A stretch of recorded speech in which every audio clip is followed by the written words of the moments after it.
100% आसान भाषा, loads of examples, topper secret. किताबों की भीड़ छोड़िए और स्मार्ट तरीके से पढ़िए।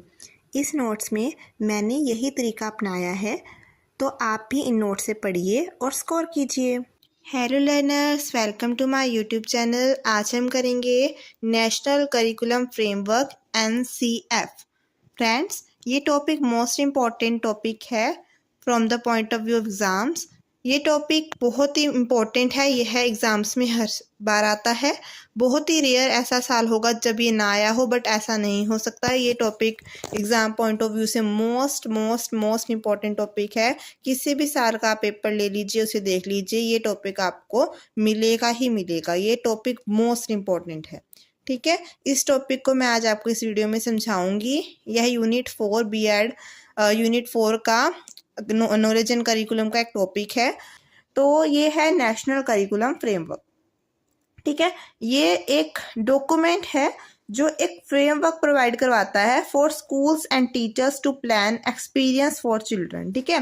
तो एक फ्रेमवर्क है, इसी से ही टीचर्स और स्कूल्स को पता चलता है कि क्या प्लान करना है ताकि हम स्टूडेंट्स को अच्छी तरह से, चिल्ड्रन को अच्छी तरह से पढ़ा सकें। ओके, तो ये एक डॉक्यूमेंट है, ठीक है। उसके बाद आता है ये कब पब्लिश हुआ था। National council of educational research and training NCERT in India, ठीक है, इन्होंने इसे पब्लिश किया था। उसके बाद आता है purpose, guide, syllabus, text book and teaching practices for the entire school education system in India. अभी हमने फर्स्ट पॉइंट में डिस्कस किया था कि ये डॉक्यूमेंट जो स्कूल्स और टीचर्स को फ्रेमवर्क प्रोवाइड करवाता है।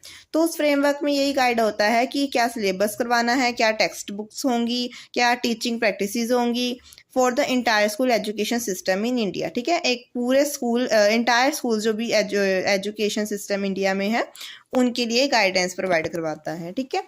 तो अभी तक हमने NCF पढ़ा, पब्लिश्ड किसने किया वो पढ़ा, NCERT ने, और पर्पस क्या है वो पढ़ा। अब हम इसका विजन देखते हैं। Describe the new vision of schools education promoted by government of India. तो ये न्यू विजन को भी डिस्क्राइब करता है, ठीक है, जो गवर्नमेंट ऑफ इंडिया प्रमोटेड करती है। तो इसका ये एक विजन है, ठीक है। तो ये पॉइंट्स हमने इसमें कवर किए हैं, आप देख सकते हैं, ठीक है। अब नेक्स्ट है इसकी पब्लिकेशन हिस्ट्री। ये कब का पब्लिश किया गया था। Earlier NCF published in 1975, 1988 and 2000, ठीक है। उसके बाद लेटेस्ट NCF पब्लिश्ड हुआ है 2005 एंड 23 में, ठीक है। तो ये लेटेस्ट NCF हमने पब्लिश्ड बताए हैं। AIIMS of national curriculum framework. अब इसमें एक मेमोरी कोड हमने बनाया है। मेमोरी कोड है कीप्स। कीप्स का मतलब यहाँ है K से नॉलेज, E से एग्जाम्स, और नेक्स्ट E से इनरिचिंग, और P से है पैसिव लर्निंग, एंड S से है सेकुलर आइडेंटिटी, ठीक है। इससे आपको इजीली लर्न रहेगा। तो ये मेमोरी कोड आपके लिए प्रिपेयर किया है ताकि आप इजीली लर्न कर सके। अब नॉलेज से देखते हैं। Connecting knowledge to life outside school. School से बाहर की दुनिया में भी जो है नॉलेज को कनेक्ट करता है हमारा NCF। Exams, making exams more flexible and integrating them classroom life, ठीक है। क्लासरूम लाइफ से भी इंटीग्रेट करना और एग्जाम्स को flexible banana. Enriching the curriculum so it goes beyond text books, ठीक है। इसको करिकुलम को हमने बहुत ही अच्छे से तरीके से बनाना है ताकि वो टेक्स्ट बुक से बाहर भी जाए, मतलब और को करिकुलर एक्टिविटीज़ की तरफ। अब नेक्स्ट आता है passive learning, moving away from passive, मतलब रोट लर्निंग मेथड से हमने मूविंग करना है। उसके बाद है सेकुलर आइडेंटिटी, ठीक है। Nurturing a secular national identity with in a democratic system. Democratic system में ही हमने जो हमारा नेशनल आइडेंटिटी है उसे नर्चर करना है। हम नेक्स्ट आता है NCF प्रीलिमिनरी फोकस्ड ऑन, ठीक है। ये किस चीज़ पर फोकस करता है। सबसे पहले है द 3 पिलर्स। तो ये JP नायक हैं, उन्होंने एक थ्योरी बताई है, quality, quantity and equality in education. तो हमने इन तीनों पिलर्स पर क्या करना है, फोकस करना है। और आपने जो ये पर्सन है इनका नाम जरूर बताना है एग्जाम्स में, इससे जो है एग्जामिनर पर अच्छा इंप्रेशन पड़ता है। नेक्स्ट है joyful learning, making education a happy experience by reducing the stress of heavy bags and exams, ठीक है। तो ये तो सीधा पॉइंट है बिल्कुल कि हमने लर्निंग को जॉयफुल बनाना है, उस ताकि जो हैवी बैक्स होते हैं और एग्जाम्स होते हैं उनका स्ट्रेस जो है वो रिड्यूस हो सके। अब नेक्स्ट है social context, connecting classroom knowledge to the child real life social environment. Okay, child centred approach making the child needs and interest the main focus of teaching. ठीक है, तो चाइल्ड सेंटर्ड अप्रोच तो होनी ही चाहिए। बिल्कुल simple simple से point हमने लिए हैं। Standard framework, giving the same high quality curriculum every school, तो सभी स्कूल्स को हमने हाई क्वालिटी का एक करिकुलम प्रोवाइड करवाना है। ठीक है, तो स्टैंडर्ड फ्रेमवर्क है। नेक्स्ट टॉपिक है हमारा डेवलपमेंट ऑफ एनसीएफ। एक एनसीएफ कैसे डेवलप्ड होता है, इसके 8 पॉइंट्स यहाँ पे हमने बताए हैं। आपने से पॉइंट वाइज लिखना है। ठीक है, आगे पीछे नहीं करना। एक एनसीएफ कैसे डेवलप्ड होता है, तो इसे हम एक स्टोरी की तरह करेंगे। ये बहुत ही ईजी है और हमने इसे ईजी वे में आपको बताया है। तो सबसे पहले है starting point. The NCF 2005 begins with a quote from an essay by Rabindranath Tagore. ठीक है, रविंद्रनाथ टैगोर के जो कोट से है इसकी स्टार्टिंग हुई थी। ठीक है, उसके बाद ये किस पर इम्फेसाइज करता है कि generous Joy and creative spirit in childhood. ठीक है, एक तो खुशी होनी चाहिए चाइल्ड के मन में और एक क्रिएटिव स्पिरिट होनी चाहिए, क्रिएटिविटी होनी चाहिए in childhood. Leadership, next starting point हो गया लीडरशिप।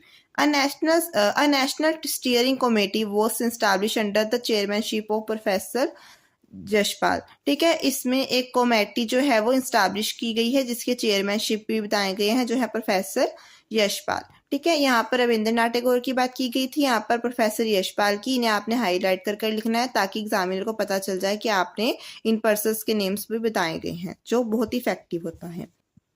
अब थर्ड पॉइंट है approval. After much discussion the framework was passed by the central advisory board education on सितंबर 2005। अब मस्ट डिस्कशन होगी सबकी, बहुत सारी डिस्कशन, उसके बाद ये फ्रेमवर्क जो है वो फाइनली पास कर दिया गया central advisory board of education के द्वारा ऑन सितंबर 2005। अब नेक्स्ट आता है की फोकस। अब इसमें नेशनल एजुकेशन पॉलिसीज ने किस पर इम्फेसाइज किया गया है, technology to improve education quality, कि एजुकेशन क्वालिटी को जो है वो इम्प्रूव किया जाए। ठीक है, यूज कर टेक्नोलॉजी को। अब आता है रिजल्टिंग स्कीम्स। इसमें स्कीम्स भी हैं, इसमें 2 की सेंट्रली स्पॉन्सर्ड स्कीम्स हैं। एक तो है कंप्यूटर लिटरेसी और एक है एजुकेशनल टेक्नोलॉजी। ओके, उसके बाद 6th है point major issues. NCF addresses 4 major issues, educational purpose, educational experience, organisation of experience and assessing the learning. तो ये चारों आपको लर्न करनी है। अब 7th है साइकोलॉजिकल बेसिस। प्रीवियस एनसीएफ जो है वो बिहेवियरिस्ट साइकोलॉजी पर बेस्ड था, जो फोकस करता है रोट लर्निंग पर। और एनसीएफ 2005 जो है वो कंस्ट्रक्टिविस्ट थ्योरी पर जो है वो बेस्ड है, जो एक्टिव लर्निंग पर फोकस करता है।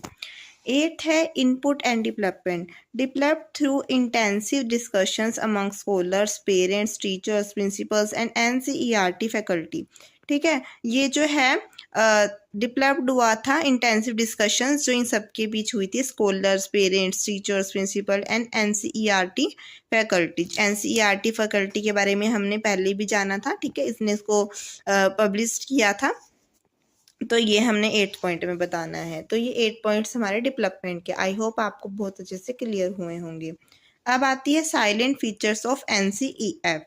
ठीक है, अब इसमें हमने डिफरेंट सब्जेक्ट से एनसीएफ को बताने कि इसमें क्या क्या जो है वो टीच किया जाता है। उसके बाद हम नीड करेंगे। नीड इसका लास्ट टॉपिक में बताया गया है, लास्ट है। ठीक है, ये जो एनसीएफ की नीड है ये जो है बहुत ही मोस्ट इम्पॉर्टेंट पार्ट है इस टॉपिक का, इसको हम अच्छे से रीड करेंगे। अभी हम साइलेंट फीचर्स पर चलते हैं। Objective of teaching social science, इसका मतलब है सोशल साइंस का क्या ऑब्जेक्टिव है टीच करने का, ताकि जेंडर इक्वालिटी प्रमोट हो।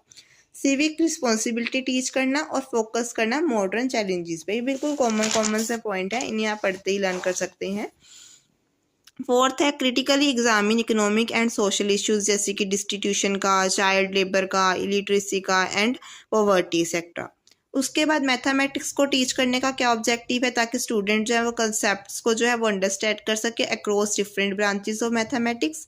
ठीक है, जैसे कि अलजेब्रा, नंबर और स्टैटिस्टिक्स एक्सेट्रा को जो है वो अच्छे से स्टडी कर सके। उसके बाद है choose and apply correctly the general rules of problem solving की भी उनमें कैपेसिटी आ जाएगी। उसके बाद है टीचिंग साइंस। साइंस को टीच करने का क्या ऑब्जेक्टिव हो सकता है कि थ्योरेटिकल नॉलेज के साथ साथ हम प्रैक्टिकल स्किल्स को भी ऑब्टेन कर सकें। उसके बाद साइंस को भी हम अंडरस्टैंड कर सकें from historical and development point of view से। अब है लैंग्वेज को टीच करने का। इसके अंदर 3 लैंग्वेज फार्मूला जो है वो इम्प्लीमेंट किया जाएगा और इम्फेसिस किया जाएगा importance of reading in primary classes. Primary classes में रीडिंग की जो है वो इम्पोर्टेंस पर इम्फेसाइज किया जाएगा। अब आता है रोल। ऑब्जेक्टिव्स ऑफ सब सब्जेक्टिव बहुत इजी थे, ये तो कॉमन से हैं जो हम पढ़ते आ रहे हैं, सोशल साइंस, साइंस, मैथमेटिक्स, ठीक है, इन सब में। अब आते हैं नीड ऑफ एनसीएफ। इसे हम बहुत ही क्लियरली आपको समझाएंगे। सबसे पहले है शिफ्टिंग पैडालॉजीज, ठीक है। पैडालॉजीज जो है वो शिफ्ट हुई है। पहले रोट लर्निंग पर ज़्यादा ध्यान दिया जाता था, रोट मेमोराइजेशन पर। अब कंसेप्चुअल मतलब डीप अंडरस्टैंडिंग कंसेप्ट की करवाई जाती है। जैसे कि एग्जांपल है, प्रोजेक्ट्स जो हैं वो दिए जाते हैं instant of just memorising data, projects दिए जाते हैं। अब आती है डिमांड ऑफ 21st सेंचुरी। जो ये हमारी एनसीएफ 21st सेंचुरी की भी डिमांड है, क्योंकि स्टूडेंट को प्रिपेयर करने के लिए for globalisation and modern challenges के लिए बहुत नीडेड है। क्योंकि आजकल एग्जांपल्स का देख लीजिए, teaching digital literacy for future jobs, ठीक है। डिजिटल लिटरेसी टीच की जाती है ताकि हम फ्यूचर जॉब्स के लिए अप्लाई कर सकें। तो यहाँ पर जो नीड हमने आपको बता रहे हैं, उस नीड में जो है वो हमने पॉइंट की हेड के साथ साथ आपको हर एक में एग्जांपल आपको मिलेगा। तो यही हमारे नोट्स की खासियत होती है और बहुत ही इजी एक्सप्लेनेशन है। अब थर्ड पॉइंट है emergence of new technology during the last century, the emergence of new technology to the learning processes. अब आपको पता ही है एआई आ चुका है, आर्टिफिशियल इंटेलिजेंसी, और कोडिंग जो है वो क्लासरूम में अवेलेबल करवाई गई है। नेक्स्ट पॉइंट है इमर्जेंस ऑफ न्यू टेक्नोलॉजी। अभी आपको पता ही ड्यूरिंग द लास्ट सेंचुरी जो इमर्जेंस हुई है न्यू टेक्नोलॉजी की लर्निंग प्रोसेस में, इसमें आर्टिफिशियल इंटेलिजेंस यानी एआई और कोडिंग जो है वो क्लासरूम में यूज़ की जाती है। नेक्स्ट है मल्टी कल्चरल सोसाइटी, ठीक है। हर एक कल्चर को जो है वो रिस्पेक्ट देने के लिए और स्ट्रेंथ करने के लिए नेशनल आइडेंटिटी को जो है मल्टी कल्चरल सोसाइटी बनाई गई है। इसमें एग्जांपल है कि हम स्कूल में और फेस्टिवल्स जो है वो सेलिब्रेट करते हैं। उसके बाद है retention of children to make school engaging so student do not drop out, ठीक है। स्कूल भी जो है किसी न किसी तरीके से इंगेज्ड हो ताकि स्टूडेंट्स की ड्रॉप आउट रेट्स जो है वो ना हो। इसमें mid day meals and sports जो हैं वो प्रोवाइड करवाए जाएंगे। फिर है इम्प्लीमेंट ऑफ एनईपी 2020। अभी आपको पता है रिसेंट में 2020 में इम्प्लीमेंटेशन हुई है एनईपी की, नेशनल एजुकेशन पॉलिसी की। तो इसमें जो है एक फ्रेमवर्क प्रोवाइड करवाया गया है। इसमें 10+2 को रिप्लेस किया गया है 5+3+3+4 के स्ट्रक्चर में, ठीक है। पहले 10+2 होता था हमारा स्ट्रक्चर, अब 5+3+3+4 है, ठीक है। कंक्लूजन में हमने यही बताना है कि एनसीएफ जो है वो न्यू विज़न है स्कूल एजुकेशन का, जो प्रमोटेड किया गया है गवर्नमेंट इंडिया की। और एनसीएफ 2023 के बारे में भी एट लास्ट हम बता देते हैं, क्योंकि हमने 2005 की ही जो है वो बताई है इस पूरे टॉपिक में, क्योंकि 2005 की ही आपको सिलेबस में थी। तो इसको हम इंक्लूड कर देते हैं कि एनसीएफ 2023 जो है वो फोकस करती है learning through real life experience, कि आप नए एक्सपीरियंस से जो है वो लर्निंग कर सकें। तो आई होप आपको आज का हमारे टॉपिक बहुत अच्छे से क्लियर हुआ होगा। हमने इसे बहुत ही अच्छी तरह से आपको समझाया है एग्जांपल्स के साथ, ठीक है। और जो जो इम्पोर्टेंट था उसे हमने अंडरलाइन भी किया था, इसकी डेवलपमेंट भी हमने आपको बताई है। और आपको जो इंट्रोडक्शन है वो बहुत ही अच्छी तरह से हमने आपको बताई है कि आप इस तरह से लिख सकते हैं। अब आप बुक की जो लैंग्वेज होती है उस पर आपको दिखाते हैं कि कैसी होती है, क्या आपको वो लर्न हो पाती। देखिए आपको ये एनसीएफ दे रखा है, इसमें जो है देखिए किस तरह से दे रखा है आपको, ये ऐसे हेड्स बनाकर दे रखे हैं जिससे चिल्ड्रन बहुत ही कंफ्यूज होता है कि हम इसमें क्या रीड करें। ये देखिए बहुत ही ज़्यादा जो है इस तरह से वास्ट थ्योरी दे रखी है, जो स्टूडेंट्स को समझ नहीं आती कि इसको हमने एग्जाम्स में कैसे लिखना है। तो ये जो आपके लिए हमने ये नोट्स बनाए थे ताकि आप समझ सकें इन नोट्स की वैल्यू, कि जो नोट्स जो बुक्स होती हैं उसमें इस तरह से मटेरियल नहीं होता है। हमने मटेरियल को बहुत ही सिंपल वे में लिखा है। और यूनिट 1, यूनिट 2, यूनिट 3, यूनिट 4, हर एक यूनिट के हमने आपको एक एक टॉपिक, ओनली 1 मतलब यूनिट 1 में से 1 टॉपिक, यूनिट 2 में से 1 टॉपिक, यूनिट 3 में से 1 टॉपिक एंड यूनिट 4 में से ये वाला 1 टॉपिक एनसीएफ का समझाया है, ठीक है। ये सारे जो चारों टॉपिक मैंने आपको समझाए हैं, ये एज अ सैम्पल आपको समझाए हैं कि हमारे नोट्स बहुत ही अच्छे होते हैं। इनमें बहुत ही कंसेप्ट को क्लियरली समझाया जाता है और किस तरह से एग्ज़ाम्स में लिखना है यह भी बताया जाता है, और कैसे लर्न करना है ये तो हमने आपको बताया ही इस वीडियो में। तो देखिए ये वो टॉपिक्स हैं 6 जो मैं आपको व्हाट्सएप पर प्रोवाइड करवाऊंगी। ठीक है, हमारा व्हाट्सएप नंबर ये रहा, आप इसे नोट कर सकते हैं और हमसे व्हाट्सएप पर कांटेक्ट कर सकते हैं। ठीक है friends, first topic concept sources types of knowledge, इसकी प्लेलिस्ट में हमारी फर्स्ट वीडियो है, नॉलेज एंड करिकुलम के नाम से हमारी प्लेलिस्ट है। जो सेकेंड वाला है वो उसकी यूट्यूब पर वीडियो नहीं है, वो आप व्हाट्सएप से परचेज कर सकते हैं। थर्ड वाले में हमारे जो है 4 टॉपिक हैं, सोशलाइजेशन है, इक्विटी है, इक्वालिटी है, मॉडर्निटी है। मॉडर्निटी यानी मॉडर्नाइजेशन। ठीक है, तो इक्विटी पर वीडियो है और आप इसे यूट्यूब पर भी देख सकते हैं और व्हाट्सएप पर भी प्रोवाइड करवा दिए जाएंगे अगर आपको इनकी भी नीड है। ठीक है, डिमेंशंस पर भी वीडियो है और एनसीएफ पर भी वीडियो है। बाकी ये जो सभी टॉपिक्स हैं वो आपको व्हाट्सएप पर अवेलेबल करवा दिए जाएंगे और बहुत ही रिजनेबल प्राइस है इन नोट्स के। ठीक है फ्रेंड्स, तो आप इस पर, ये व्हाट्सएप नंबर है, आप इस पर कॉन्टैक्ट कर सकते हैं और इन सभी नोट्स को परचेज कर सकते हैं जिनकी आपको नीड है। Okay friends, bye bye friends, channel को लाइक एंड सब्सक्राइब करना ना भूलिएगा। Bye bye.